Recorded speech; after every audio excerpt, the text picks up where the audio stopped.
Should I do roll call after? Yeah, after we're all sworn in. And the swearing in of newly elected town council members is first. I'm going to hand this off to our capable town clerk. All right. I intend to do a collective oath, if that is agreeable to those that were elected. Okay, great. All right, so Robert, would you come over and join us, please? Sure. Stand. Yeah, you're gonna stand. You can stand right here, it's You have fine. to do a dance, Lou. Just but only you. Okay. When everyone's ready, we're gonna raise our right hand, and as I said, this is collective. So do you, Sonia Garcia, Leo Kenny, and Robert Laraway swear that you will support the Constitution of the United States and the state of Maine, so long as you shall continue to be citizens thereof? Okay. Do you also swear that you will faithfully discharge, to the best of your abilities, the duties incumbent upon you as an Orono town councillor, according to the Constitution, the laws of the state, and the provisions of the Orono Town Charter and ordinances? Okay, great. Each of them has already signed the record, so we are all set, and congratulations.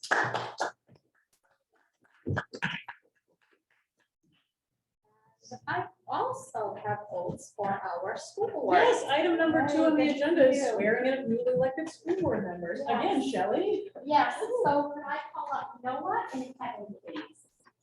So we get to go second, so you've already seen how it is done. Okay, please raise your right hand, we're all relaxed. Do you, Noah Charney and Kevin Rovier, swear that you will support the Constitution of the United States and of this state, so long as you both shall continue to be citizens thereof? I do. Do you also swear that you will faithfully discharge, to the best of your abilities, the duties incumbent upon you both as RSU number 26 school board members, according to the Constitution, the laws of the state, the Orono Town Charter, and ordinances? I do. I do. Okay, great, congratulations. Thank you. They also have signed the record, so we are all set. Perfect. Love Thank that. you. Thank you so much, Shelley. All right. And with that, That's the bucket.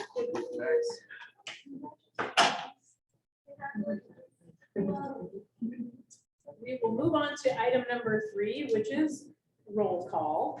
And roll call of our current council would be Rob Laraway is present, Jeff Wingard's present, I am present, Leo Kenny is present, Sonia Berthasell, okay, is present.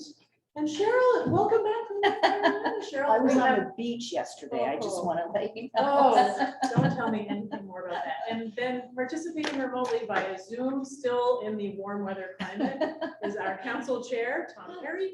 I will be sitting in for him for this meeting.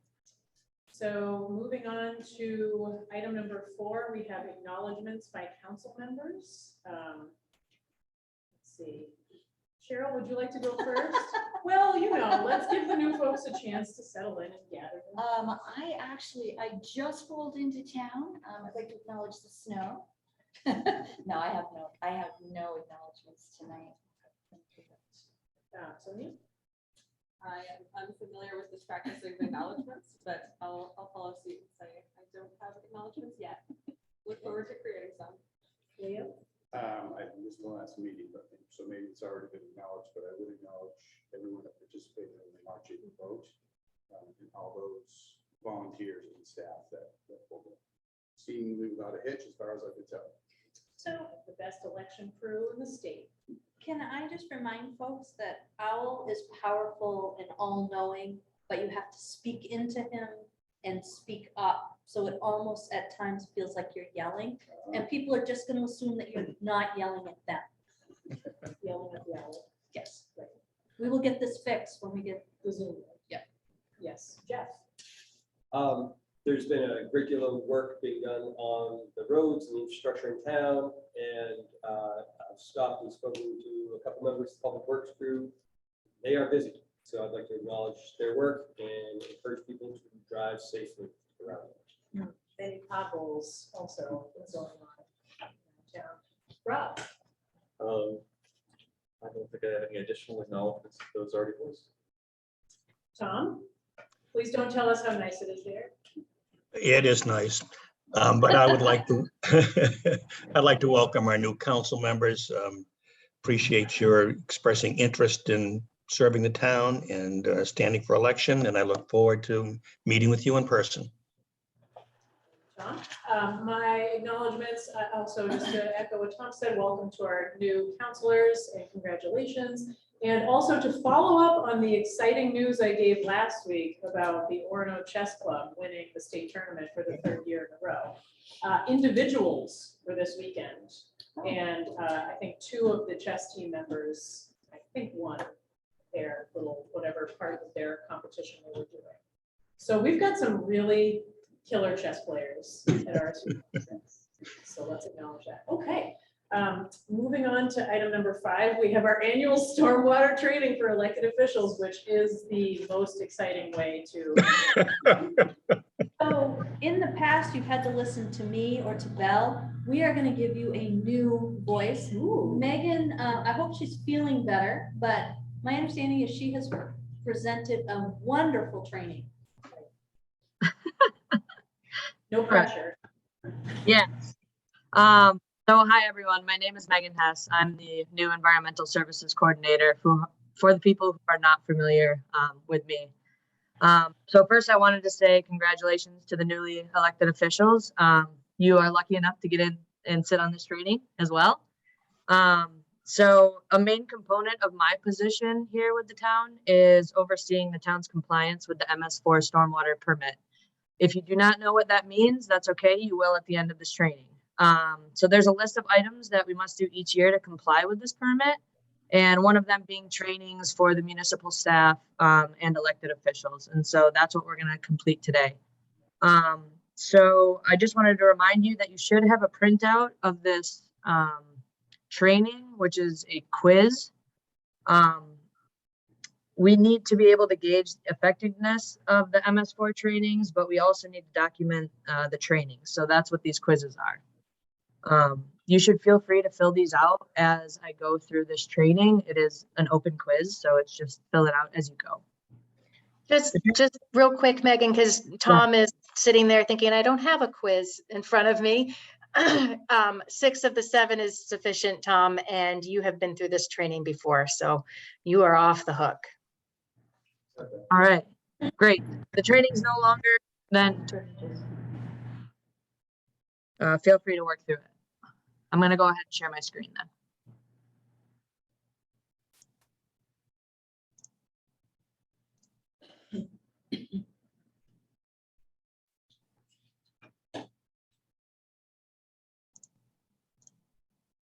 Welcome to the Town of Orono's Municipal Separate Storm Sewer System Training. Thank you for attending this training. It's important that you are here for compliance of our MS4 permit. The training today will really be divided into 3 parts. The first part, we'll talk about what is stormwater. Second part, we'll discuss why Orono even has this MS4 stormwater permit. And the third part, we'll discuss what does Orono do to comply with this MS4 permit. So first, what is stormwater?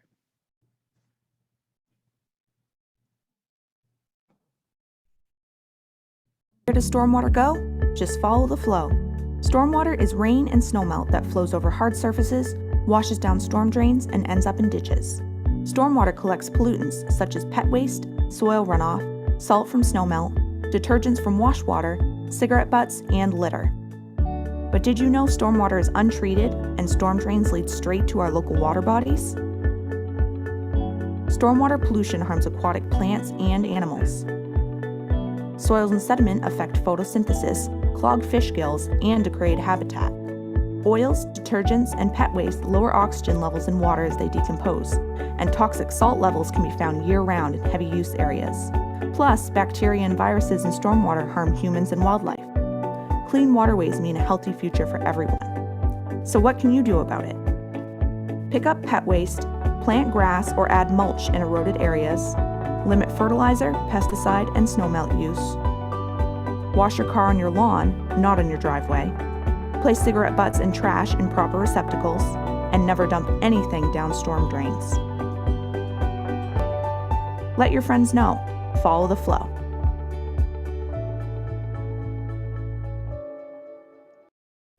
So I think the biggest takeaway from the video is that stormwater is not treated. It runs off pavement into catch basins, picking up any pollutants that it may come in contact with, flows through the storm drain pipes and outlets into our waterways, like the Penobscot River or the Stillwater River. The storm sewer is a completely separate sewer system than the sanitary sewer that gets treated at the Water Pollution Control Facility in Orono. So now that we know what stormwater is and why it's important to keep it clean, let's talk a little bit about why Orono has this MS4 permit. Prior to the 1960s, there was no federal legislation to protect our freshwater, or really our environment in general. The city of Cleveland was dumping their raw sewage into the Cuyahoga River, as well as the industries within the city were dumping their spent oils and gasoline. This led to an extremely polluted river, as shown in the lower picture, with a very flammable oil slick as a top layer. Because of this, the Cuyahoga River caught on fire at least a dozen times since the late 1800s, as shown in the top picture. By the late 1960s, the river was completely dead, free of oxygen plants and river life. It was during this time that the recent fires were all over the newspapers. It was events like this that sparked the environmental movement and made people rally for the first Earth Day in the 1970s, and eventually the creation of the EPA's Clean Water Act in 1972. The Clean Water Act now gave the EPA authority to regulate discharges of pollutants into the waters of the United States. And it's not like the Cuyahoga River was the only polluted river during this time. Polluted rivers were all over the United States, even right here in Maine, as you may well already know. The Maine U.S. Senator Ed Muskie grew up in Rumford, right near the Androscoggin River, which received pollutants from the paper mills and municipal sewage. Usually the Johnson administration gets all the credit for the Clean Water Act, but it was really the Subcommittee on Air and Water Pollution, which was chaired by the Maine Senator Ed Muskie. So we know that the EPA regulates discharges of pollutants into the waters of the U.S. through the Clean Water Act, but the EPA delegates authority to enforce these rules to the Maine Department of Environmental Protection, also known as the Maine DEP. So the Maine DEP creates our permits, which are reviewed by EPA. So the Municipal Separate Storm Sewer System, also known as MS4 permit, was written by the Maine DEP. I'll explain more detail about what the MS4 permit is during the rest of this presentation. So the locations where these permits were first implemented were in areas greater than 100,000 people in the 1990s. Then after a couple of rounds of permit cycles, the DEP registered these permits to urbanized areas, which were determined by the census in 1999. This included 30 Maine municipalities, including Orono.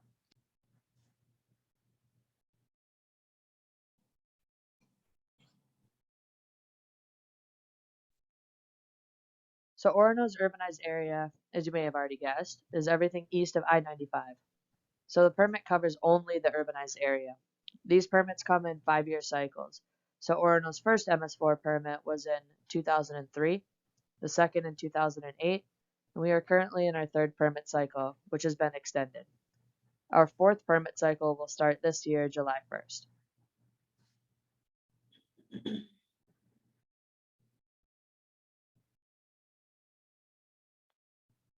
So what does this MS4 permit mean for Orono?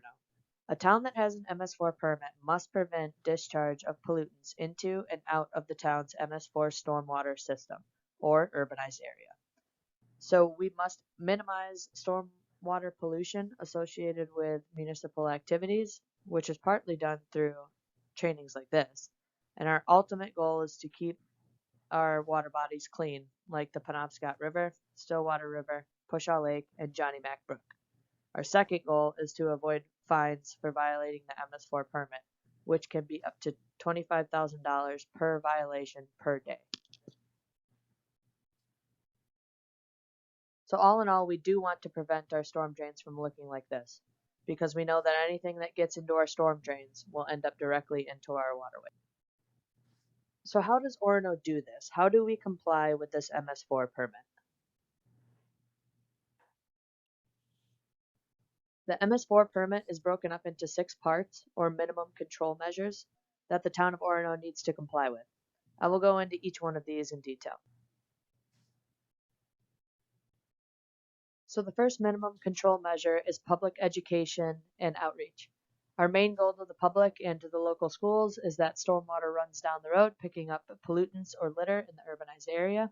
It drops into the catch basins, travels through the storm sewer pipes, and outlets into our water bodies. It is not treated. So it's important to keep our urban areas clean.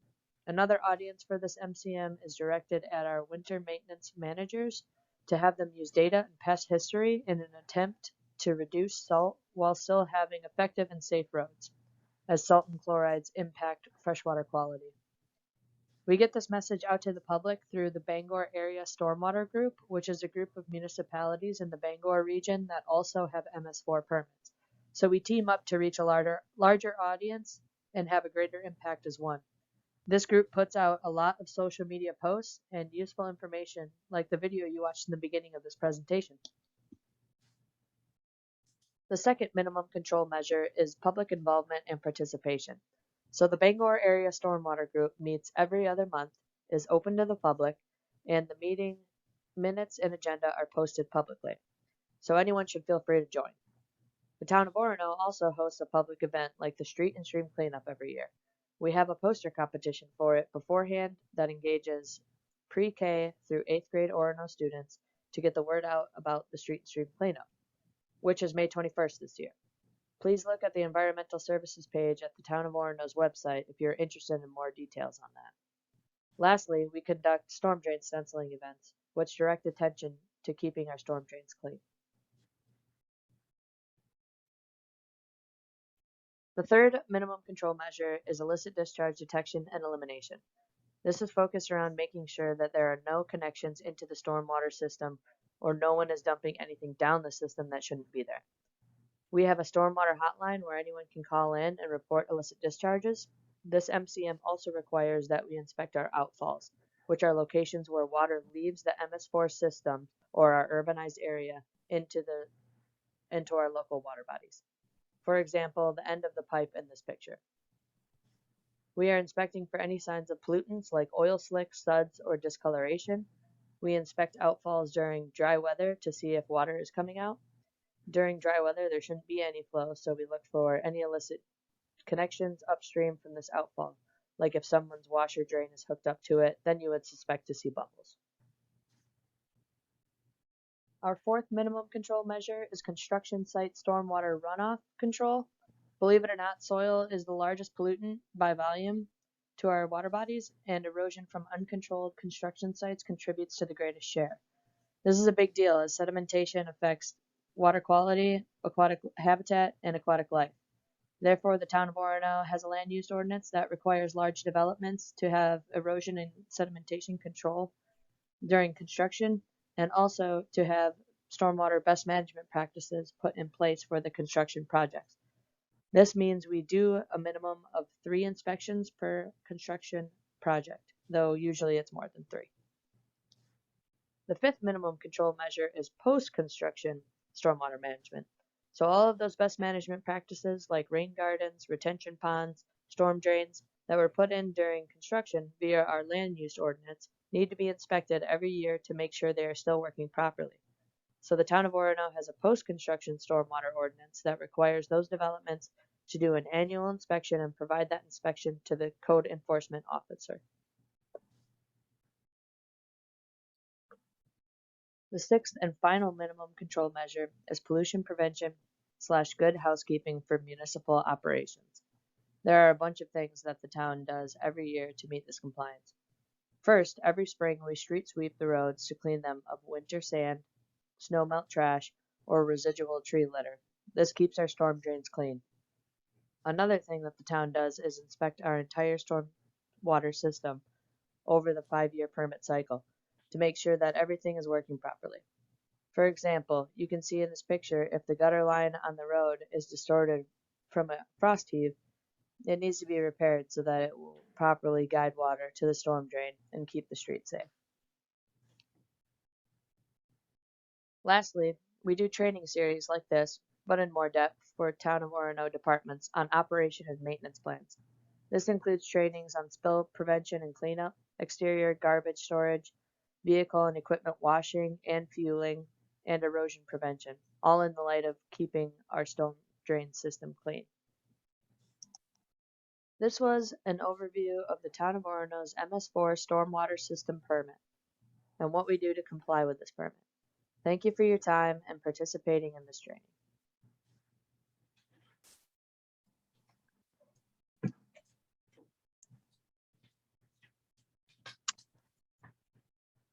All right, that wasn't too bad, huh? I do have one question. Certainly. The sweeping and the system maintenance, would that include specifically cleaning the catch basins? Yeah. Okay, just curious about that. It wasn't specifically called up by name, so I was just wanted some clarification.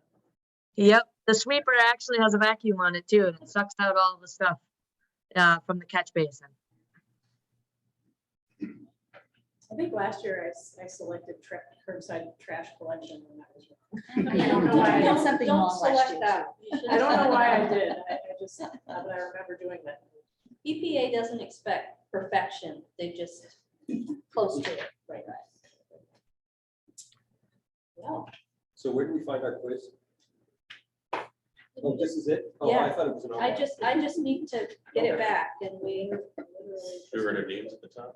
you do not, well, they don't need to be known by name, do they? They do Well, not. All right, I'll give you credit. anonymous is fine, huh? Cool. Well, mine was Jess. So we Pass can, your now we hand in quizzes our down. tests. So, what Megan didn't add to this is I had to sign on the permit. And it says that I get to wear an orange jumpsuit and pay a $30,000 fine. So we will comply with said permit. Right. The general rule for the town is Sophie doesn't want to have to wear orange. I don't look good. But if you had a nemesis who was trying to. That's one way to do it right there. Okay, just in case anyone, that's information people are storing away. Megan, you did a great job. Thank you very much. And I hope you're feeling better. Thank you. Thank you. Thanks, Megan. All right, we're just cruising through. Item 6, town council internal planning discussion. Sophie? So, my job is to make your jobs look seamless. And in order to do that, I kind of have to plan. So you received a survey and everybody filled it out that talked about their availability. And then I tried to take that and cross it along with our holidays and important dates that we don't hold meetings. And our budget timeline, which kind of throws everything into disarray. And created a draft meeting schedule. We normally publish.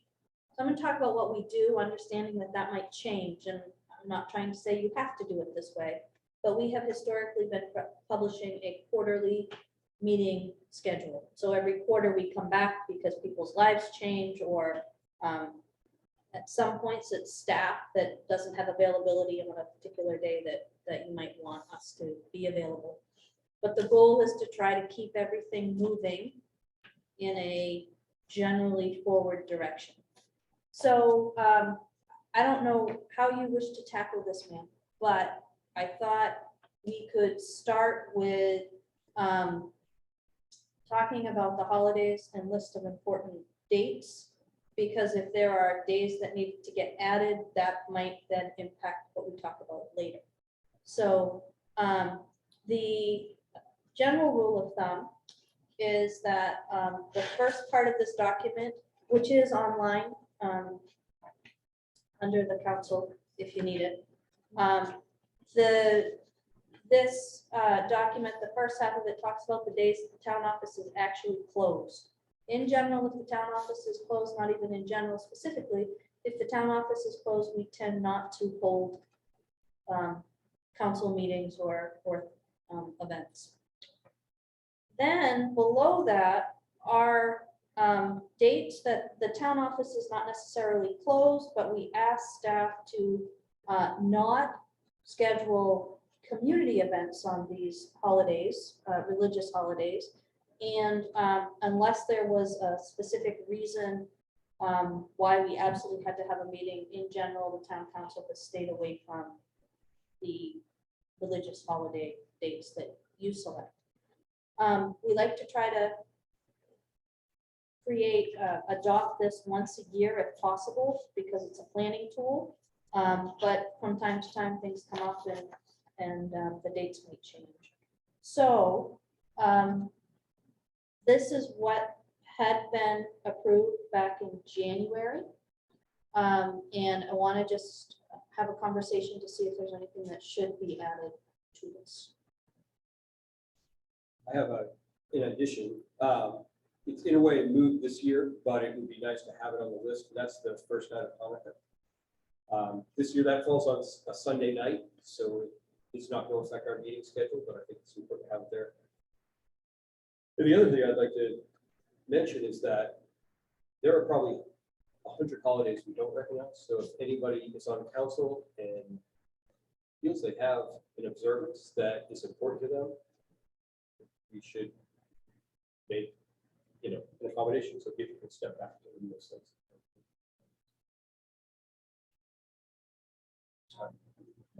Yeah, well, yeah, I'm thinking of it similarly, but with a slightly different tweak as someone who is an atheist.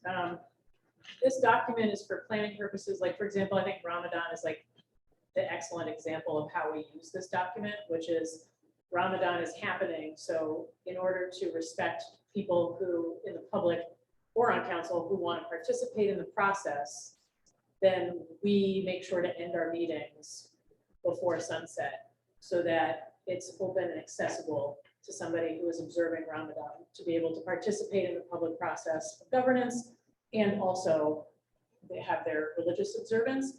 So for me, I would almost like, I'm not saying that these religious holidays aren't important. Obviously, the first day of Hanukkah is very important.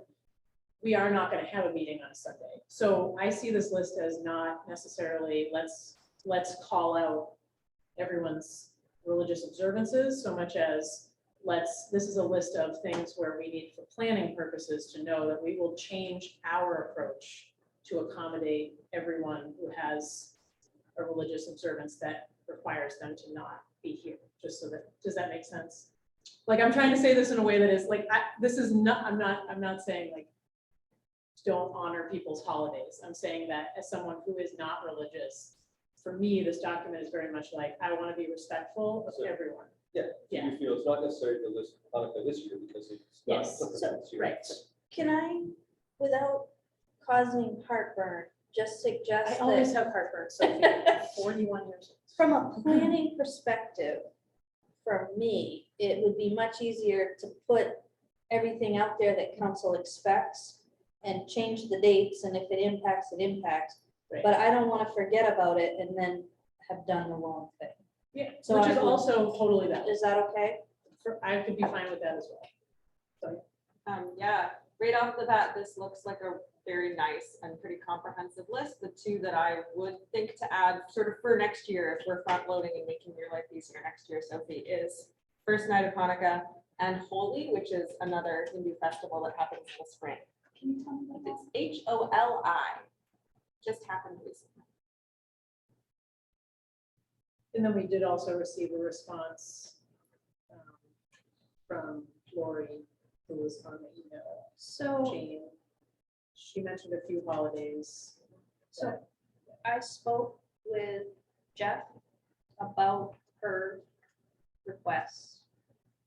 I'm just putting you on the spot and I shouldn't do that. I'm sorry. No, that's fine. No, we had talked about this and but rather than doing a deep dive into the traditions of every faith that's represented in Orono, maybe we could list those events, like the first night of Hanukkah, which may not be super theologically important, but is celebrated by a lot of families.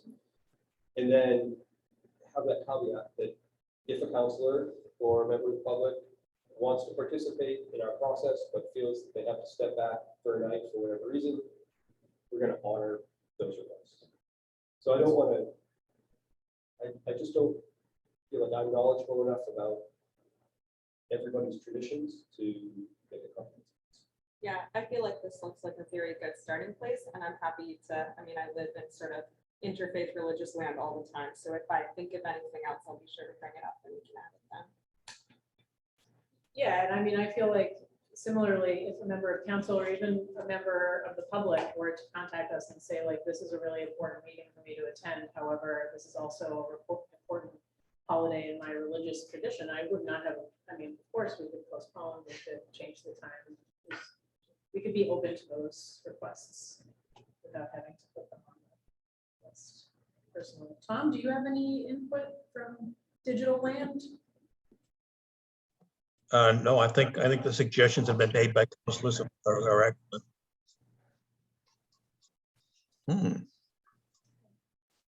Shall we move on to the next planning document? Do you have a preference? So I think going to the list of council meetings will take in the budget timeline as well, but I gave that to folks just because I didn't know if folks would have questions, and this meeting, there purposefully is not a lot on the agenda so that new folks can ask questions and move forward. And we purposefully sit like this, not just because of the owl, but so that people feel comfortable to.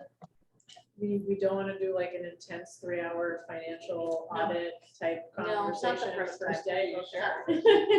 So when I look at the surveys, it looked like Mondays were good for everybody. And the earliest people wanted to start was 7:30, and the latest, a lot of people wanted to end no later than 8, and some folks were willing to do a 7 to 9, but not everybody. Earliest people start with 7:30. No, the earliest was 4:30. Oh. The- okay. Yeah, Yeah, not they sure. wanted to be done by 8.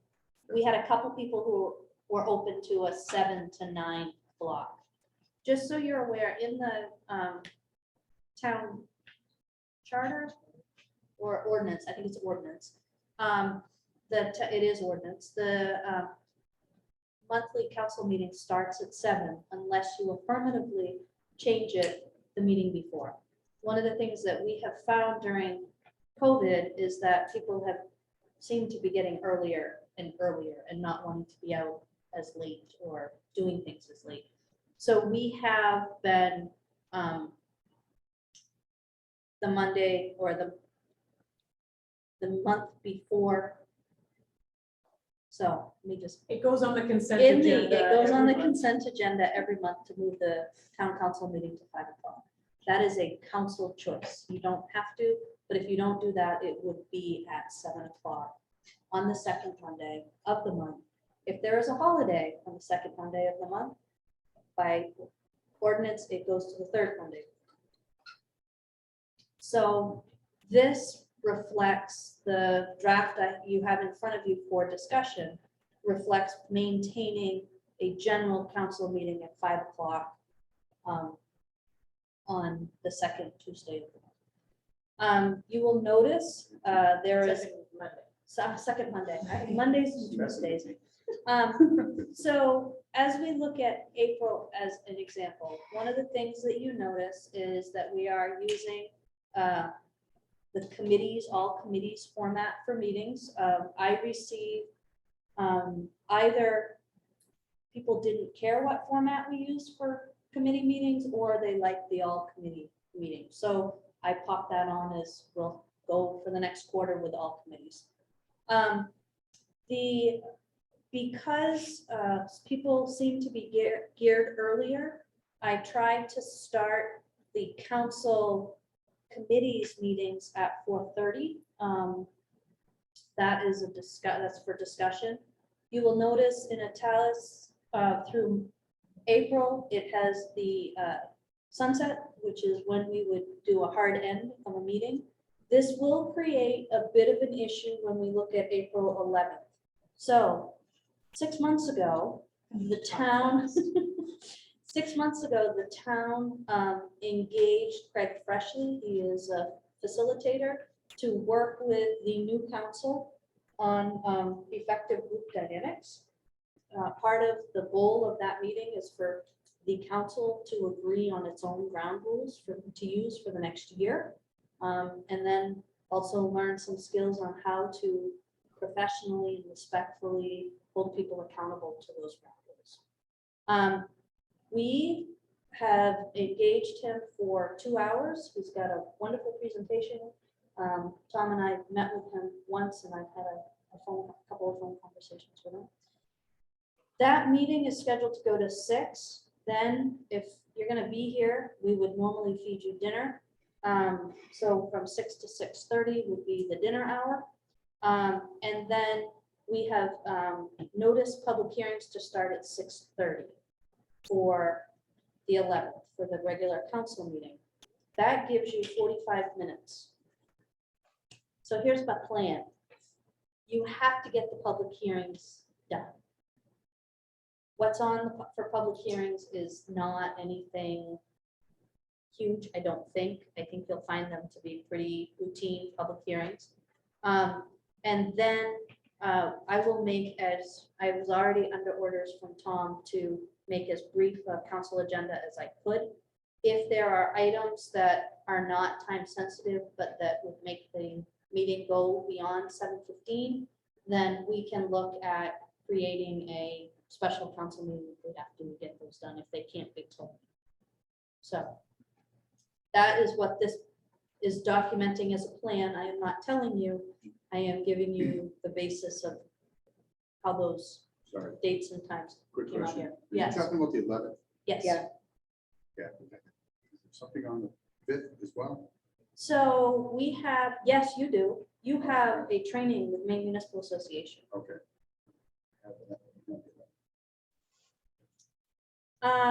The 18th is a holiday, so cheers.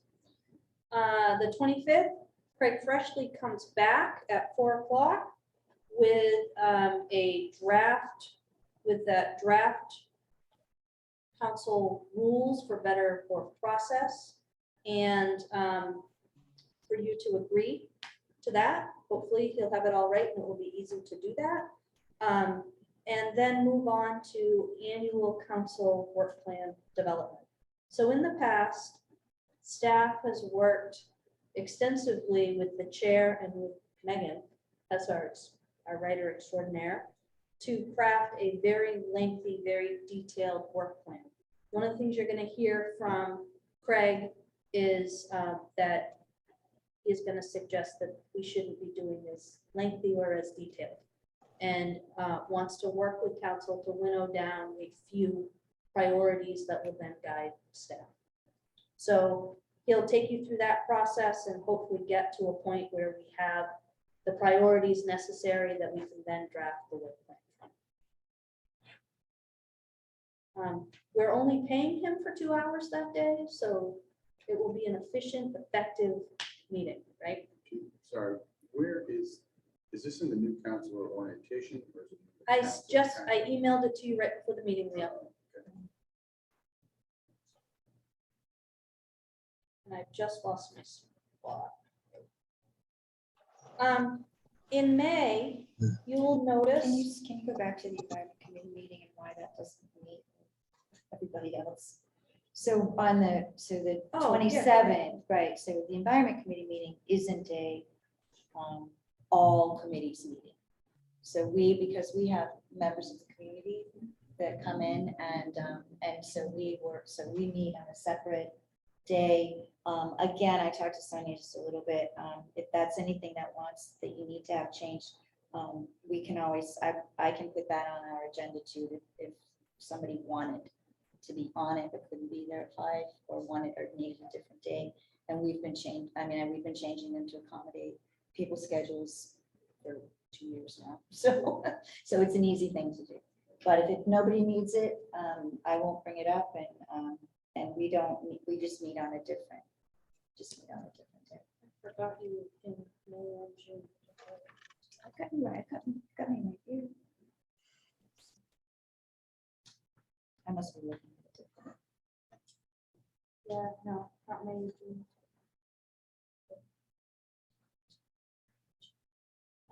You just got so excited about the budget.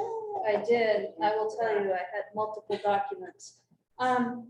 So in May, the first, you will notice May 2nd, we don't meet because of the holiday. May 5th is our first budget workshop, and you will notice there are highlights on Thursday and also 4:30 or 6:30. So let me start with Thursday. We had a couple of counselors who did not have availability on Thursday. So the question is, what do we want to do about this? The budget has historically met twice a week to get all of the sessions in. Wednesdays are difficult to get this chamber. You trump everybody, so I guess I could just start kicking people out. But the question that I have is, for the purpose of these 3 Thursdays, can you have availability, or is it a total no-go on Thursdays? Which 3 Thursdays? May 5th, May 19th, and June 2nd. I think I And can. Zoom is still an option. I can be available for those 3 Thursdays as needed. Okay. And our planning start those at 4:30. So we have some people who could start at 4:30, and we have somebody who can't start until 6:30. But people who could start at 4:30 couldn't start at 6:30 based on the survey. So some people fill out surveys based on their entirety, like forever Thursdays are bad, but I could make 3 exceptions, and time doesn't matter for these 3 particular dates. I am just trying to make sure this budget process is not something that we would want people to miss. I would rather change the day and have everybody there I don't than, remember how I answered for Thursdays. you said 6:30. Oh, I can make 4:30 work. Okay, so Could 4:30. could we split a difference somewhere in there? I Yeah, know, that's what what I would you was like? thinking, someplace between 4:30 and 5 6:30. and 5:30. Is, sure, I mean, it's your world. You- 5:30. And how long do 5:15 they normally go? 30 seconds. A budget meeting is gonna last between 2 and 2.5 hours, and if you're really, really excited or if you haven't done your homework, which happens, it could go 3.5 hours. We try not to, though. Do We your give you, homework. yeah, we like it when people do their homework. I have just a question. Can you send out this updated document as a plan? Just Yeah, yeah. trying for the Yes. schedule? So are you So, thinking 5 You on will Thursday? actually get Google Calendar invites to your Oh, okay. town Okay. account Use that calendar, once huh? Nancy is back from medical leave. So is it just budget meetings on Thursday? So it is easier for me if I changed all the budget meetings to one consistent time, or else I have staffers that get confused. So So 5 on Thursday? 5:30, which works best? I'm good with either. Yeah, at that point, I mean, any commitment I would put on Thursday, we would run into it anyway, so Okay. whatever time. 5. Do you have a chance to get your snacks? You can bring snacks with you. I don't provide snacks for budget because I need to remind No you one how should have poor we low are. blood sugar during budget times. All right, so budget workshops are at 5 o'clock, and Thursdays are okay for these ones, but in general, we will try to stay away from Thursdays. See, look at how easy that was. I need to add the environment committee in. And I would put a big, huge circle, asterisk, whatever you want to say, on Monday, June 13th. That is the public hearing for the budget, and that is not something that can change. That gets advertised well in advance and does not change. We would ask you to hold and be prepared to have a budget workshop on June 20th. We publish it as a committee's meeting. We would do it probably through finance, but if people come, so it should be that the budget that gets presented at public hearing on June 13th is the budget that you could all live with and would vote to adopt. If the reason that you have a public hearing is to give people the opportunity to give feedback, that might change your mind. So if we get public feedback at the budget hearing, which sometimes we do, and it's about a 50-50 proposition. We've had hearings where nobody has said anything Well, about. when we're in person, Stuart goes. Yes, true. But if people say things about the budget, I would bring that back to council, because the orders that go on the council agenda on Monday, the 27th, are not orders that I can change on the fly. They are interrelated. A change here creates a change over here. And the one thing you're going to learn about me is that I do not do math in my head at all. So we will want to know on the 20th that we have the budget that you all will want to adopt, or at least a majority of you all will want to adopt.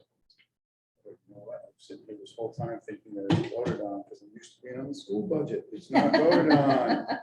So I'm like, that's after election day. How's that gonna work? Now I know where I am. Yeah. So, in general, does this list of meetings work for folks? So what happens now is I'll make the changes. I will give the final budget to Nancy. For folks who don't know Nancy, Nancy is my executive assistant. And the town functions because she keeps order I was in gonna a say, very possibly one of the chaotic. most valuable town employees. She is amazing. And counselors will hear from her from time to time as she tries to facilitate things and keep us in order. So she'll send out the Google invites, calendar invites. If you see Google Meet, ignore it. We do not ever do anything by Google Meet as a council. It's all on Zoom. So sometimes in the calendar invites, if you forget to click the X after you invite your first guest, it pops up automatically, but that is not the way we would do things. All right, so that is internal planning. Say once more, what is the date that we actually vote on the budget? The 27th of 27th. Great, thank you. June. That will be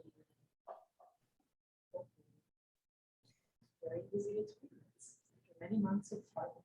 Yes. Speaking of which, do you want to go over the budget process timeline, or is that just for? That's, I don't know if people want to talk about how we put the budget together so that they know what to expect, or, I mean, like I said, I purposely left this a little bit loose because I have not talked to any of the new counselors in depth about their roles, and I know we're gonna set up meetings for that, but I would not mind, just if you want to run down through that and add any color you think is good. But one of the things I'm curious about is, what do we start seeing? Yeah. And when do we start seeing it? And I do have, maybe we'll have a request that I would like to see previous, like, final draft kind of things from previous years, just so I can kind of use the format and see what's. so there, that's all online. Under it is under finance. You will see the provided budget, at least you should be able to. I know we've been doing some work with that. If you can't now, we'll hit, there, we usually do a posted, not approved budget. Okay. So I'm gonna take this a little bit higher level, Leo, and hopefully get you the answer you're looking for, but start at the beginning if I can. Sure. So one of the most important roles that the town council has is to establish the general service level and give staff the resources to expend to meet that service level. I'm gonna get so sick of the word service level by the time the budget is done. But you will get a very detailed budget. If printed, it is a notebook that is about yay thick. And it goes in depth on every budget line, why we are expending funds. I do that so that you have a sense of the thought that is going into the budget. Sometimes understanding what individual budget lines are spent on gives you a better sense of what we do. We have some folks during my tenure on council that are on, as the town manager, that I have learned are not numbers people, and that's okay. So at the beginning, I'm not looking at you. At the beginning of each section of the budget, which would have the departmental numbers and narratives about most every budget line, there is a narrative document that tells you what that department thinks its service level requirements are. So the goals that it has, the objectives, how it organizes itself to meet those goals, and the resources that it has. Many of those documents are multiple pages long. And I would want you not to miss the very end, which is the discussion, which is where the department head and I are listing out the things that if we were counselors, we probably want to talk about, or as staff, we want to make sure we brought to your attention. We go through that document, although we provide you very granular information, ultimately, town council adopts a departmental budget appropriation.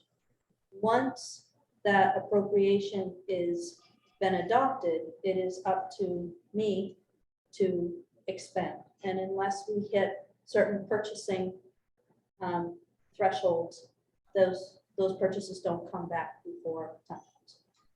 So part of the reason we give you lots of information is because you're establishing the work plan.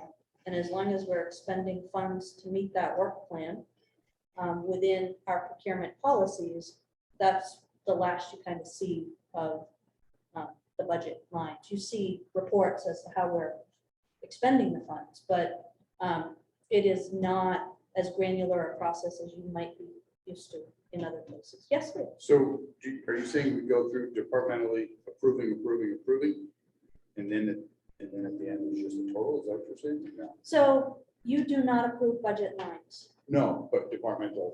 Yeah, by department you Departmental approve. adoption. Yep. Yeah, So- so is that what you're saying though? Are we presented with a departmental next one, and I don't know how many, 11 or something? So I break it into subgroups because some departments are easy and some departments are more complex. Mhm.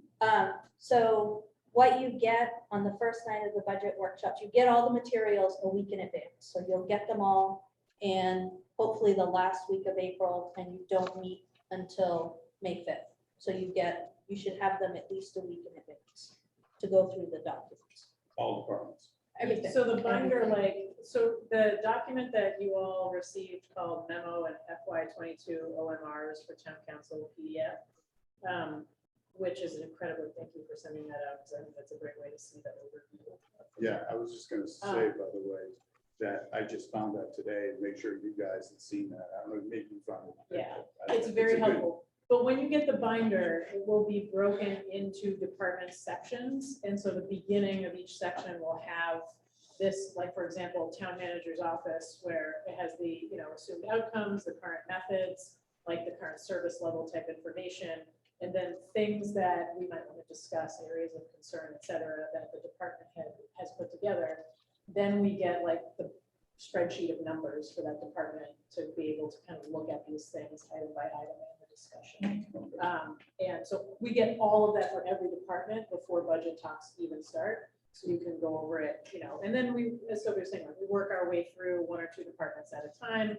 We tentatively approve or say, I want to flag that item and talk about it later. And then we have one big kind of go down at the end where before we present the budget to the public, we reconcile. Remember. We reconcile our flags.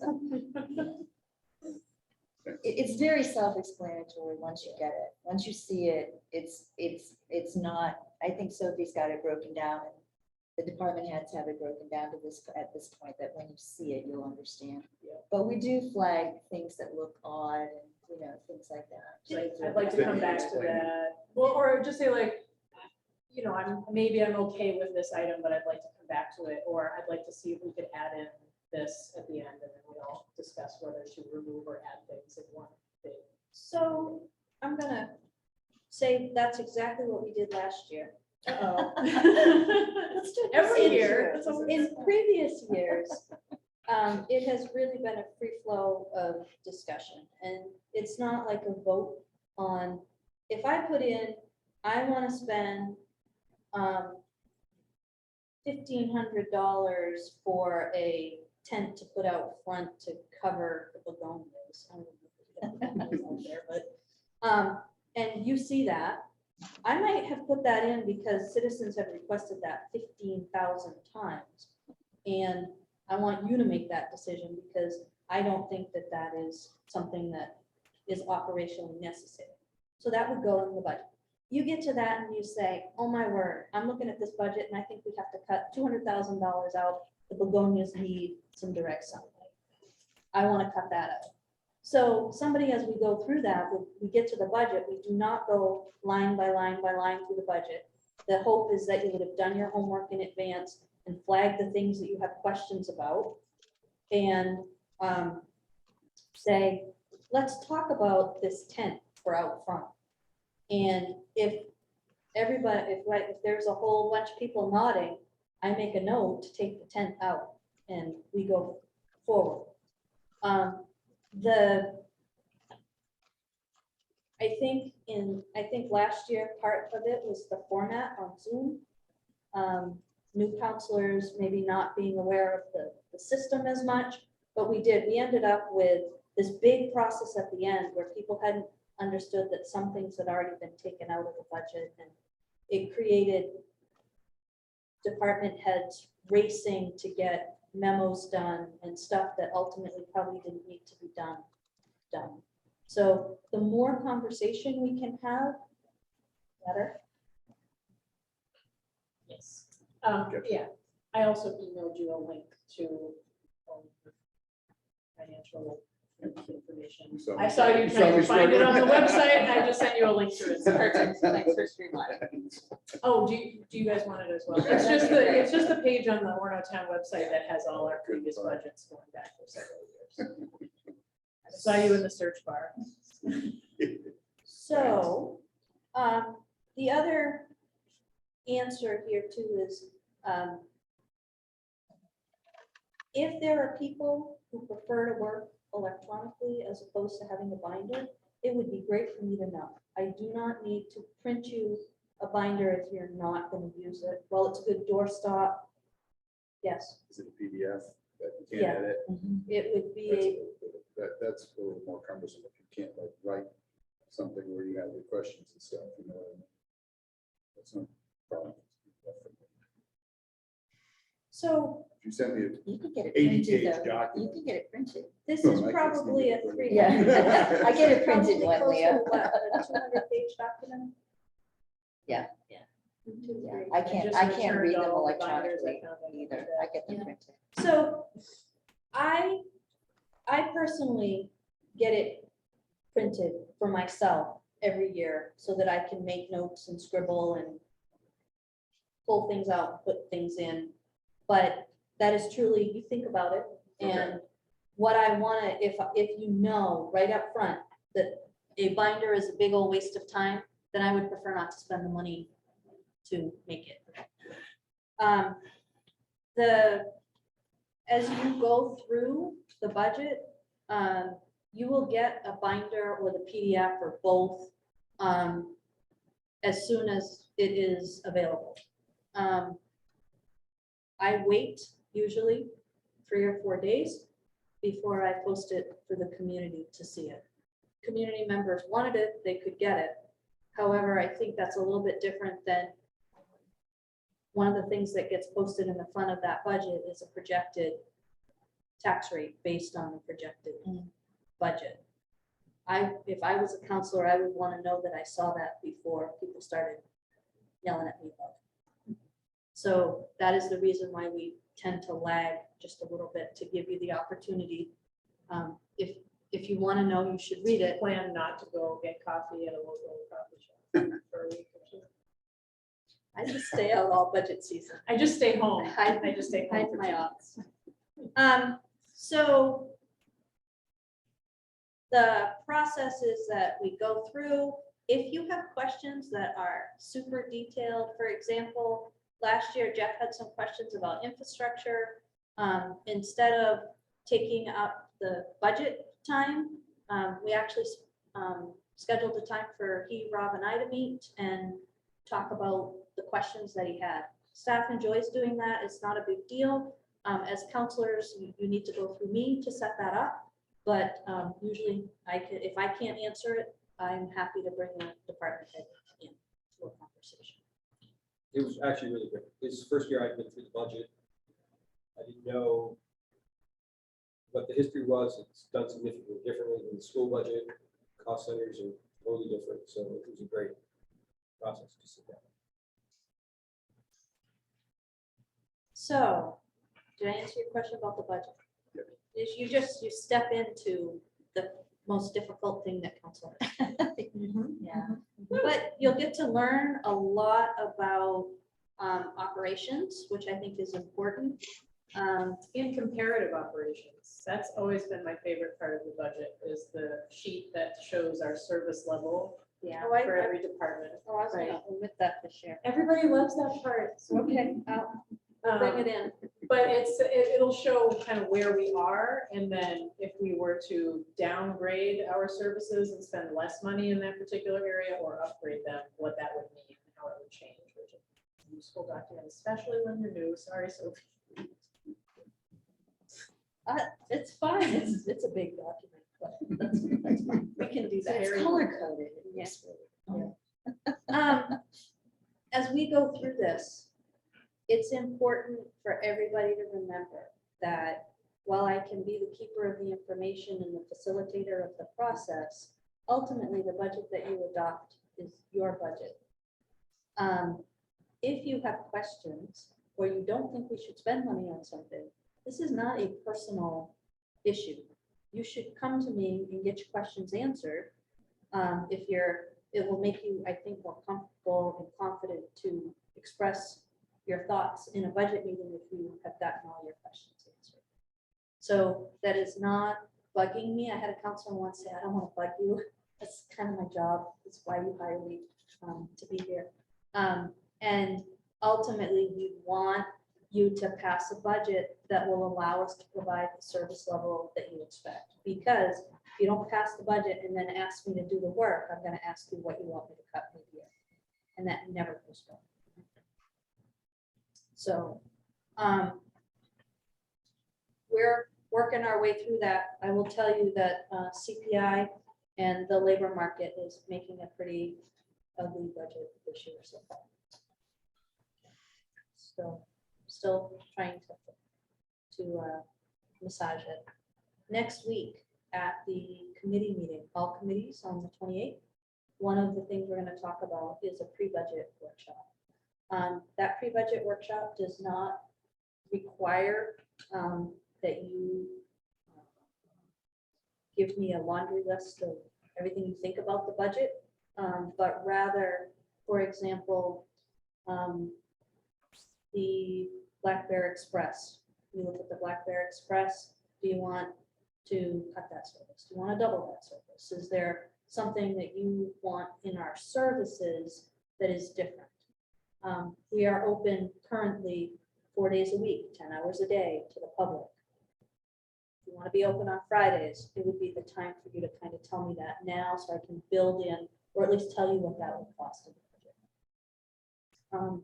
So what we look for in that pre-budget workshop is more of a discussion about really, really high level services. Are we looking at no longer plowing the sidewalks, which I would never suggest, but Them's right words. yeah. But the things that that would be very helpful for us to either add into the initial budget or have information on, so that when we came, we'd be able to tell you.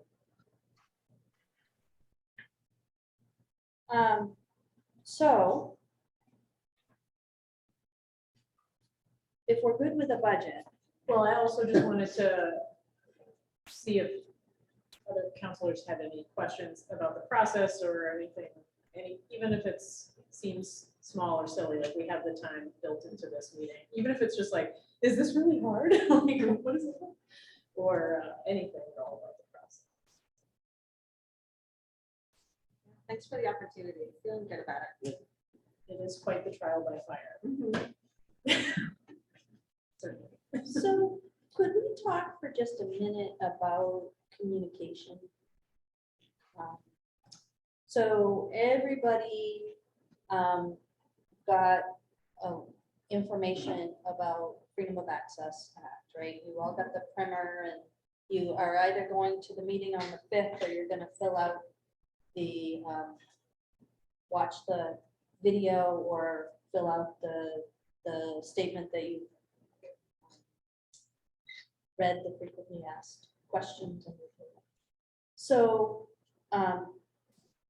one of my jobs is to kind of help facilitate the council process and to make sure that we have a free flow of information.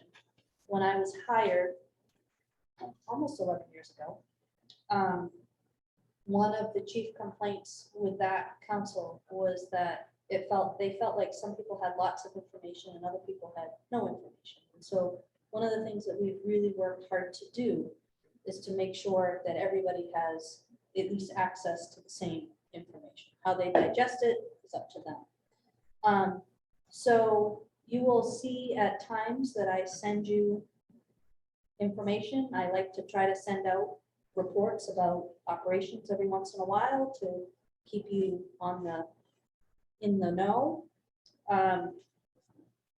It is very important that we don't get into back and forth with the whole council. You can do that with me. It's not a public meeting if it's just aimed back at me, but if it's aimed back at the entire council and you're going back and forth, that is a public meeting that is not noticed and illegal and bad. When you do it at work and hit reply all, it's just cringy and bad. Do it as a town councilor, it's illegal. Yeah. So keep that in mind. Yeah, and it's not just the whole town council, it's more than 2 councilors on an email chain, right? Yeah, that's what I remember reading in the thing I signed. Yep. I'm a reader of that. Even, so communication, email, that's still an issue? So information. Leo, you saying, hey, I saw a wonderful article in the Times. Here's the link. I hope everybody has a chance to read it. If everybody else takes the link and does whatever they want with it, that's fine. For you to say, If I respond and say, that's really interesting, we should respond to everyone. We should start, figuring out how to do this in Orono and put it in the budget. And then all of a sudden we're like, then you're into the meeting. So information kind of one way is okay. There are times, take that same email, I might respond to you with, hey, this is a really cool article, Leo. Is this something that you want to talk about at committee?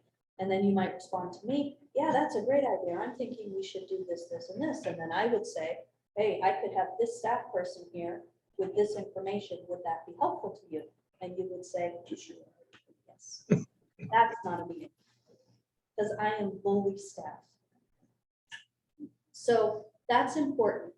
The other thing that is important is every once in a while, we have something major happen in town. Something that I would not want you to learn when you go to get your coffee, because you're a town councilor and you should already know it. Which means I will send texts that tell you something has happened and that it is not public information. So anytime I talk to you about something that is not public, I will tell you ahead of time. It is not that I don't trust you. It is that Most everything else is public, and so I need to be very clear when I say, we've had this traffic event, the police are on the scene, this is what we think is happening. Please just be advised, you might hear something. Gives you a heads up so you are not caught off guard. However, you need to be, unless you see it in the Bangor Daily News, you don't really know about it. So it's an internal jaw dropping, not an external talking. And I trust that you will keep that to yourself when that happens. I don't do that very often, but if there is something major in the community, if I send you one of those texts, you are always welcome to. I don't know that I can give you any more information, but you're welcome. You have to keep the text message active. Yes. Trash your phone, destroy your phone. Destroy your phone. Yeah. It's We've gonna be gone through- expensive proposition lot of here on So- downtown. The other thing I will say is that those things that I say are confidential really are confidential. And it's not that I don't want you talking about it, it's that there are real legal reasons why you can't talk. There will be times that I will give you information and say, I really hope that you don't talk about this, because we are privy to lots of juicy information here that quite honestly is nobody's business. However, if they ask and we had a document, we have to give it to them. So to understand who's having a really, really hard time and is way behind on their taxes, or who just got evicted from their property, you might need to know that because they might be calling, but it's not really something that I would want the world to talk about. And so I will tell you when I think that it's sensitive but not confidential, because I hope that when I tell you it's confidential, that it will maintain. Once it's in the Bangor Daily. Oh, once it's in the Bangor Daily, You're free. We can correct it. You can correct when they have it wrong and you know it's right, you can't correct it. The last thing that I would say is, in general, I am available for council conversations, emails, calls, texts. I love text. Text is a good way to respond to you, especially outside the workday on my own time. But anytime between 6 a.m. and 9 p.m. Be aware that if I am being the holistic, healthy person that I tell my staff they're supposed to be, between 6 and 7, I'm usually either in the pool or at work. So other than that, I am at your call.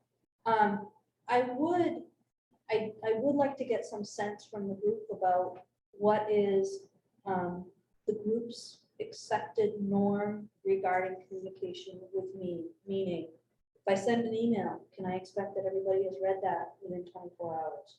If I send a text, you know, like, what should I expect? Because what I don't want to do is go off on a tangent thinking I have all the information and somebody else thinking they have more time to get to me. So if I know what the expectation is, I can easily live within that. And what works for one council might not work for another council. Can you set up this email to forward to another email? Do you know? Is that allowed with this? Sometimes they don't. So you can, however, if you respond with your other email, Comes back. it needs to go back to this account. Yeah, yeah. But like you could have, like I have my council email feed into my Gmail app, like all my Gmail accounts I go just into did one. that today too, so that might be fun. And then when you respond through the Gmail app, you're responding as Orono.org. Yeah. And just be aware that anything you put through your email, you should just plan on it being public. So what I was taught is unless you want it to, you know, show up on a billboard, you probably want to rethink what you put in it, because we are getting full of requests, lots of them. And staff will go in without asking your permission ahead of time and do the search or whatever the forward request is. So it's not something that we notify everybody of that we're running a forward request. And your accounts are gonna pick it up just like everybody else's. And as I learned from my friendship with a Bangor city councilor, sometimes if you're discussing an issue and someone is forward requesting all of the councilors' communications about that issue, even your personal text messages might be subject to that process. Yes. We didn't say anything untoward, but I was like, oh, okay, right, Facebook Messenger, okay, sure. So Sophie, If to it's a answer document Yep. about public, Yep. about the town. Yep. I was in like, I your don't live in possession, Bangor, why am I involved in this? That's the reason we set you up with town accounts. That's why we offer you tablets. We have moved away from texting internally, and we use Slack because it has its own archival process and then it drops off. But texts are fair game. Everything is fair game if it's in your possession. So what is the process by which somebody would get our text messages, for instance? So if somebody said, I want all communications about OWL that council has had. And include emails, texts, and Facebook Messenger, you said? yeah, Facebook Messenger. I would send something out immediately because I don't have control over your text or your Facebook Messenger. Yeah. And I would say, we have a Freedom of Access Act request, and that includes Messenger and text, to the extent that you, as of right now, have any of those messages on your system, you must save them. And I need them, or copies of them. Text you have to screenshot. But if you had a conversation on text 6 months ago and somebody is looking for it and it has been archived and disposed of, you no longer have it in your possession, there could be an argument that you illegally disposed of communication that was a public document, which is why text is for casual what's going on, not discussions about town affairs. And they could, theoretically, we've had people try to go through cell phone vendors to subpoena records. What we're finding is vendors, there are so many text messages that carriers don't have access to them either. But I don't foresee it being a real issue for me. I just was curious about that. You'd be amazed at how much there is to be curious about in municipal government. For one time it happened to me, it was a self-report. I handed over the records that I thought I had. The cardinal rule is, once you know that there's been a forward request, anything that could even remotely be applicable, save, and then we'll sort through it. I've had text messages with a counselor that I ended up talking to the town attorney to see, do they matter or do they not, and determined that they were not relevant and deleted them and moved on. What, from your perspective, would be a reasonable expectation of us, whatever the communication is, within 3 to 4 hours, 5 hours, 10 hours a day? What was your typically operate? I'll tell you what I do with my staff. And you are not my staff, but I say to my staff, if I email you, I would expect a response within 24 hours. If I text you, it means that it's more important than an email, and I would expect a text as soon as you, response somehow, that you have gotten it, that you'll let me know, that you'll answer it, whatever. As soon as you can, is kind of how we do it. But the thought being, if it's not too much to ask to have you checking your email once a day, and me knowing if I send out something on Monday, because sometimes it's, this is what I'm going to, because we can't have a meeting. So things that I can do this is what I'm going to do, folks. Unless I hear from you, I plan to do it on Wednesday. It really doesn't work when somebody emails me on Thursday that they have a problem with it. So then I have a counselor who's upset because I did something they didn't like. And I'm upset because I don't want to make people upset. So that would kind of be helpful. And if once a day is too much, then we could come back. But For me, I think the expectation is more important, that I just know, and I know how to plan. sounds reasonable to me. I mean, I have this thing attached to me unless I'm literally asleep. So I know this. I know this. And I usually let you know ahead of time if I'm not going to make my email. It is always helpful. I don't need to be in your personal business. That's not what I hope that we will all develop professional, constructive, productive relationships. And I love my conversations with my individual counselors. It gives me a chance to understand how to serve better. But it is helpful for me to know, like, if you're truly not even in the area, or when you're out in the middle of the willy wags and don't have yes, that's the only, that's when I go to really- camp and there's no. yeah, that's always really important for me. The other thing I would just bring up, if we're talking about getting acquainted with council, you know, every board or committee has its own flavor. The town council functions under a policy governance model, and I think you'll hear more about that when we talk with Craig freshly. But in general, what that means is that council establishes very high level policy for the community and for staff. And it's my job to work with staff and to tell you how we can meet that policy or to administer the policy. And I was at a training last summer that really kind of hit home for me. Council's job is to decide where we're going on vacation and decide how much money they're willing to spend to get there. And it's my job to create an itinerary that you're all gonna like. So as we go through the process, I would expect that the understanding and the level of comfort with that is something that we're going to grow into together. The only way that that works is for me to build relationships with individual members of council. I don't need to be your best friend, but if you want me to be able to do my job effectively and to feel like you are part of the process, I need to understand what you're doing. And I guess that would be my introductory.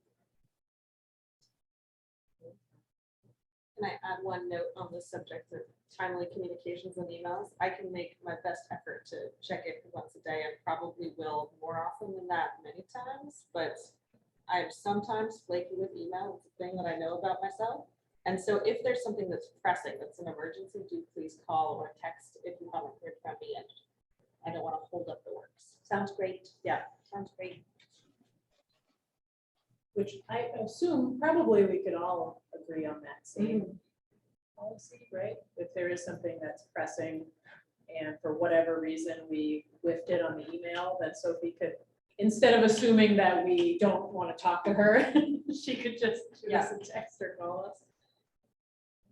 That works for me. I mean, this is the time when kind of figure out how it works. I've been able to work with Tom for 11 years, and I think I've got it down pretty well to know what he is going to expect, even at a meeting, which helps meetings go better.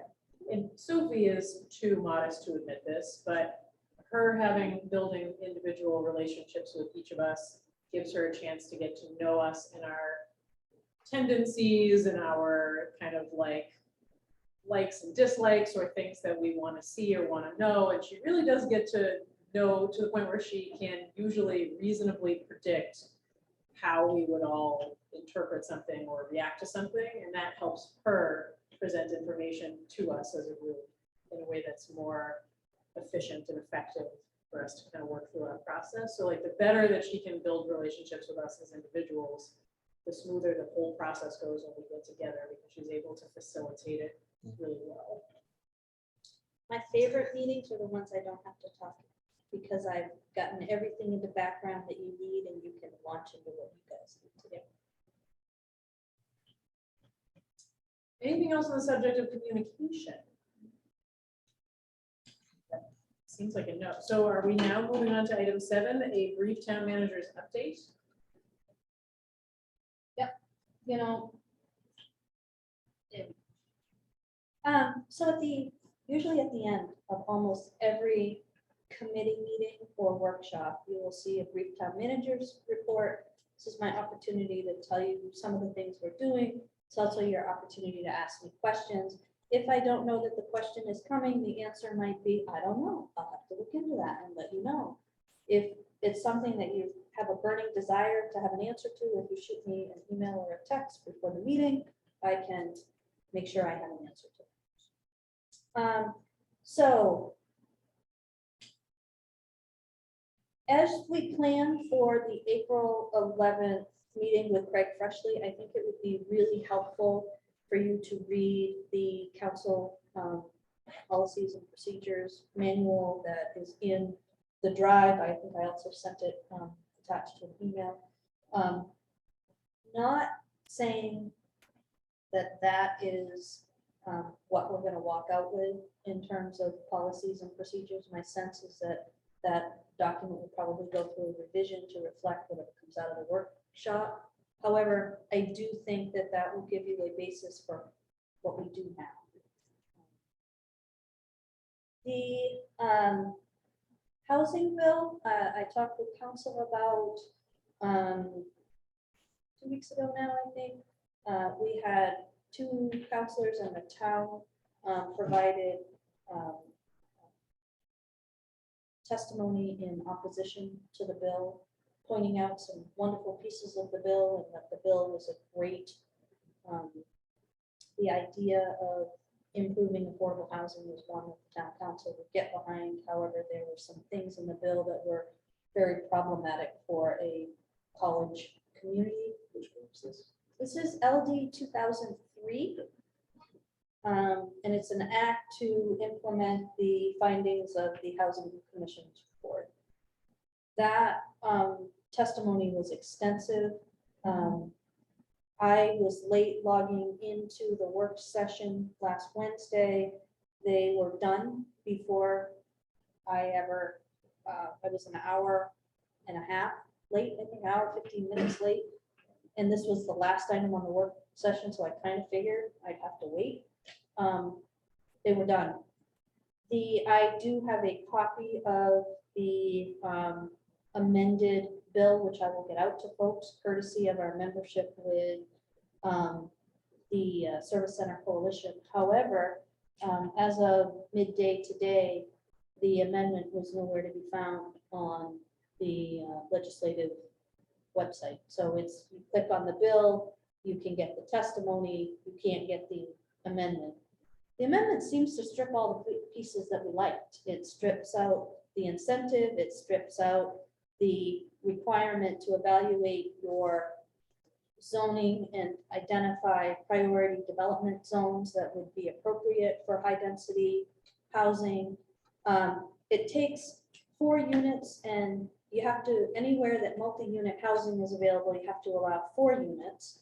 But in all the other zones, it's not 4 units anymore, it's the unit and 2 ADUs, and they're conflicting. Kyle can't interpret it, it is so poorly written. We still don't know what it means for water and sewer. We still don't see anything in it that addresses pervious, the addition of pervious ground surface. And it does not speak to whether or not we could continue to regulate ADUs than saying it has to be owner occupied. So essentially all the things that we really were hitting on that were problematic for us, that we hoped that they would work around, they didn't. It seems like very, very poorly written legislation, which is, it makes me sad because the idea is a good one. If they had really pushed funding DAFs correctly to give towns the planning support that towns needed, and also really gone to this, you must review your existing zoning and develop a priority zone. That seems to me like it would have been a smart way to be able to deal with this and potentially increase dwelling units in the community. They did strip out character. Well, how did they vote? It hasn't come out of committee yet. And my fear is, I just got this over the weekend. They are moving, they stripped out all of the emergency preamble. I don't know if they meant to do that or if that was a typo. And last I knew, they're still on track to pass something by the April 20th adjournment date. Is this in the Senate or the House? House. Well, it's a joint standing committee on housing and labor, Oh, it's in the labor Senate. and housing. And they haven't reported out yet. And that's really unfortunate and disappointing, because I think they had a big they heard a lot. Even the people who were giving testimony in favor of the bill were highlighting a lot of these concerns where something seems like it's not clear, or it's poorly written, or would have unintended consequences. And I think they had a big opportunity to really help push affordable housing forward in the state, and it sounds like it's a mess. And that's They can't strip local control. Our communities are too different. All of us are too different. I did make the point that they protected tourists. They heard a lot of feedback with the last housing bill last year Right. about tourist towns and college towns being potentially It was sponsored. hard done by that Right. bill. And they Southern responded Maine. by protecting tourist communities, but not college, Yeah. college towns. Much smaller number, right? Yeah. Sorry, I know. So, as I understand and can confirm where we are with that bill, I will let you know. I really hate coming out in opposition to something that the council in principle all agrees to. But details really do matter. And when one of the bill sponsors in the middle of the workshop says, if people would just read the bill, it doesn't say that, and then go on to say something that the bill doesn't say. I think it's one of those things where if you're knee deep in writing it, you're gonna read it the way you want it to be read. And I think a lot of the conflict is coming that it is so poorly written. Sophie, you are probably aware that there is a special LPC meeting tomorrow. No, are you? I don't have a chance to The check. Speaker of the House has requested a special opportunity to address the Legislative Policy Committee of Maine Municipal. Can you forward me that link so I can stealth on? I can do that. I can do that. I'll do it as soon as we're off. It's sort of the lobbyists are getting lobbied, I guess, by the Speaker of the House. His point is that you people just don't understand this bill. So I'm going to come and talk to you and help you understand it. So then you will support it. And of course, the LPC has not been supportive of the bill. LPC? Legislative Policy Committee. So Maine Municipal Association is a membership organization to which the town belongs. They do lots of things. One of the things that they do is legislative advocacy. They are technically lobbyists, and MMA's position is developed by a 70-member legislative policy committee. So Tom has been elected to serve on that committee. And every bill that might impact communities goes to the committee, and they decide up, down, or neither, for or against. And I will tell you, we kind of put Kate Dufour, who is the head of the Legislative Advocacy and Communications Division of MMA, in a tight spot, because I think she had been walking towards this bill with the idea that we would do neither for nor against, and the LPC was very clear that there was a strong opposition because of how poorly written the bill was. Can I ask him what committee is it with? What committee? Oh, that's, Subcommittee? it is labor and housing. LD 2003. If we're all right for me to continue on, I just, for new counselors especially, there is something called the Road Defect Law, and I don't expect you to remember it in its entirety. The important piece with this law is the town is immune from damage that somebody sustains when they do things like hit a pothole, or if a sewer manhole cover has lifted or something like that. The caveat to that is if the defect has been reported, the town has 24 hours to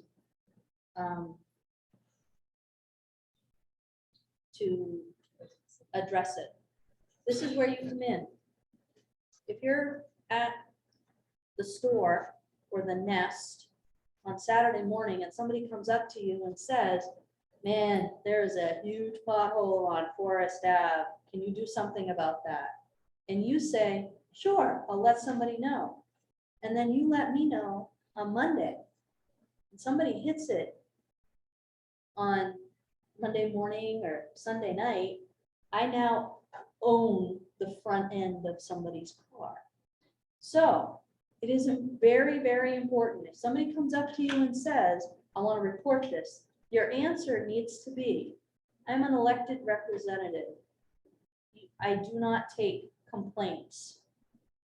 If you have a complaint about a road, I would strongly encourage you to call the town office and let them know.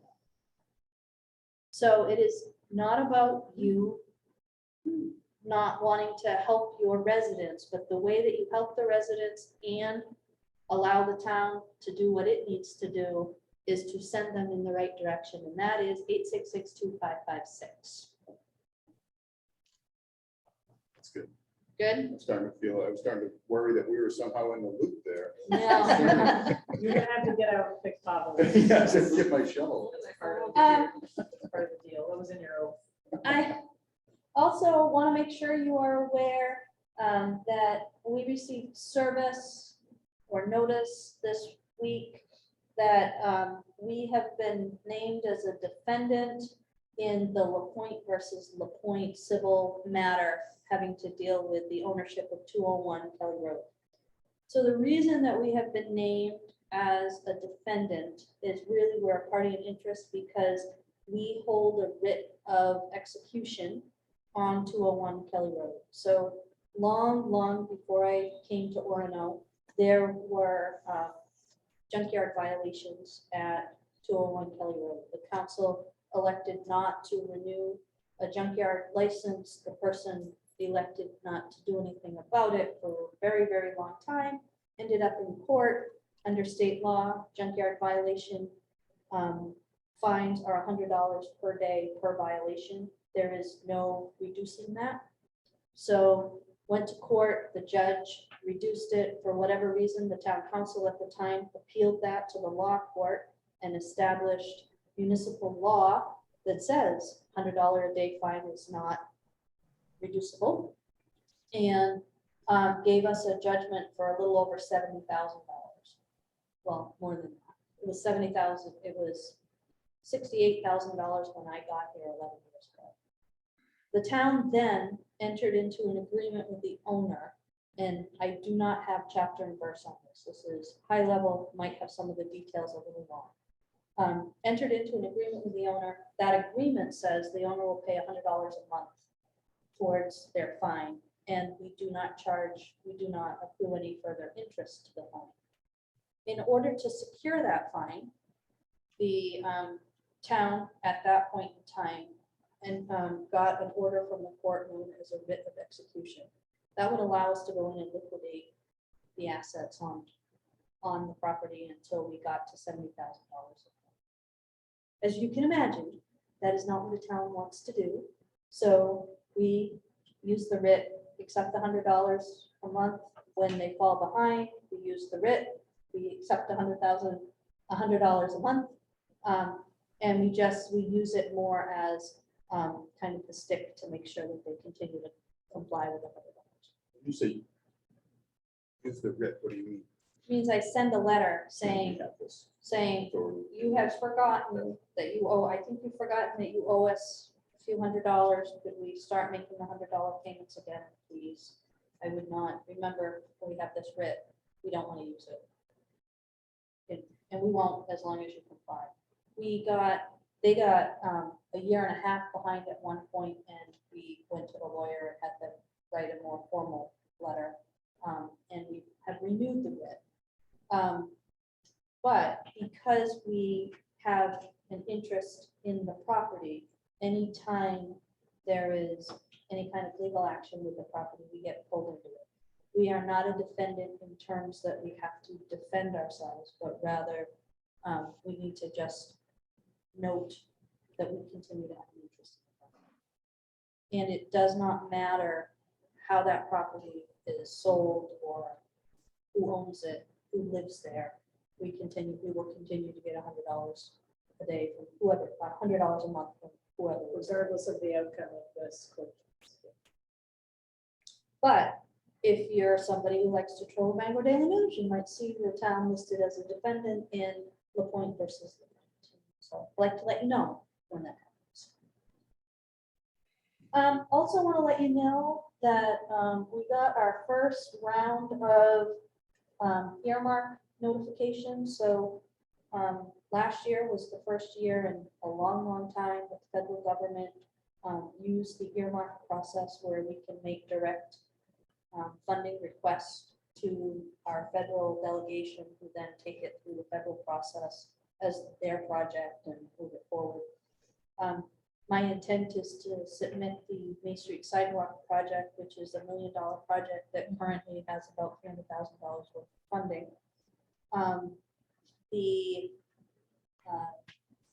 So I will do that. It will probably show up on websites. But I just don't. When does that Main Street project gonna start? Well, it is in design. It's supposed to go up to bid this construction season. We are seeing availability with contractors drying up really, really fast. And need to get the bond money spent first, because we're running into holding that for a long time because of the supply chain issues. And finally, although we are in March, I want to just get a sense that folks are all set for our regular June resolutions. So we have Pride Month, then we have Juneteenth resolutions. Are you okay with what we have drafted there, or are you going to want to put those through the committee process? Depends on my workflow. Didn't we do that already? They went through the committee process. They get adopted each May council meeting. If you want to put them through a committee process this year, I would want it to just schedule them for April. Would it make sense for counselors to review those documents? And then we can answer that question at meeting on Monday. Happy to do. Let me get those two part of your background. I've got a resolution too that I'm gonna be working on this week on Monday with Pine Tree Run, but we're just talking about it. So I'm gonna need to talk to you about that process as well. Yep, so just so people are aware, in the council drive, there is the proclamation and resolution guidelines. Those guidelines say that proclamations and resolutions must be provided, supported by a resident of Orono, and that they have to go through an open process. So they have to hit a committee meeting on an agenda for a committee meeting that's been posted, and then either to another committee meeting or a workshop, and then to town council on a noticed agenda for town council before they can be approved. The only time they can circumvent the committee process is if they are, sometimes through operations, we need you to do resolutions or proclamations that are more operational in nature, not, so I am going to, we've got a project that we're doing with the city of Bangor. We need to sign a resolution. They call it a resolution, but it's really just an order. Those will pop on without going necessarily through a big committee process. The other ones are, we have a handful of annual proclamations. Arbor Day, Tree City USA, March is Science Month. I would say we're getting there with Pride and Juneteenth, but it's still, I think this will be the second or third year. So I want a little bit of history before I say it's, we always do it. The one, this one is a state level resolution too, so it's state, it's a constitutional amendment. So I'm just gonna need to talk to you. It's like, because the process is just a little bit different, I think, so, anyway. On that topic. I know that the guidelines were in our packet, it's on page 20 of last council meeting's packet, but is that separately?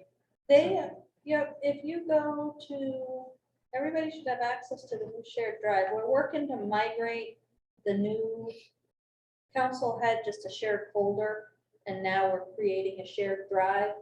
New folks just have the shared drive to make it simple. We're migrating all the history into it, so it will take some time. But in the new council orientation manual, there is, should be there.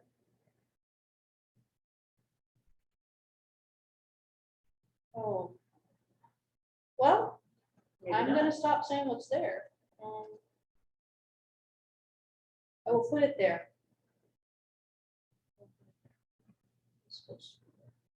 Is that gonna end up on the website? Yes. Yes. We need to talk about the council page on the website. Just that there is a resolutions and proclamations page. And probably the I thought it guidelines was there would for a while. Did it get taken down? be- It is in not our- there. Okay. Let me get that to you all.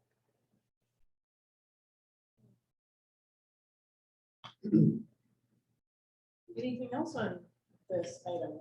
Okay, well, with that, I will move on to item number 8, which is taking a motion for adjournment. Can I just clarify one question?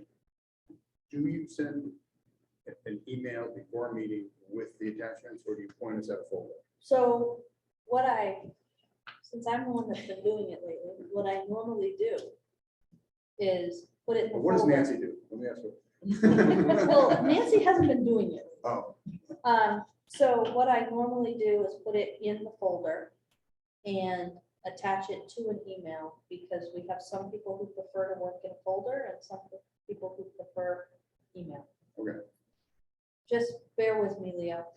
Yeah. I'm a that's fine. little I discombobulated didn't know as about I it. just change There over. was a period of time where we were just given an email that said the background and the agenda is in your folder. And then there were some counselors who would miss that and not get on that page. And so attaching it to the email was just an easier way to Okay, handle I that. like that. But if you can't find the email, Cover all it's the in the folder. bases. Yeah, if you can't find it, it's in the folder. Right. Before you adjourn, the other thing I just highlight for your attention is our remote meeting policy. So Tom is enjoying us from warm sunny Florida, and he continues to send me pictures of what's in front of his condo, which is me. That is Yeah, so that's it, rude. that's That's so bad. rude, Tom. But the remote meeting policy actually extends beyond the pandemic. It is not necessarily pandemic related. If you are sick, so unwell, unable to get here, We have extended that to say children who are sick and you need to be home to take care of them. If you are out of the area, and that could be Florida, it could be Portland, it could be not able to get here. Those are, you just let the council chair know, and I asked you to copy me on it so that I can get you the panelist invitation. Having a panelist invite come in at 10 minutes before a meeting, well, it might not be difficult for everybody. For me, it is, because I'm usually trying to get ready for the meeting, but also once Bell starts the Zoom, I don't have access to that to get it, you a panelist invite. So if I could have at least a half hour, that would be awesome. And if I have more, I'll even make sure you have all the material that I would hand out. So definitely kind of let us know. I think that would be good.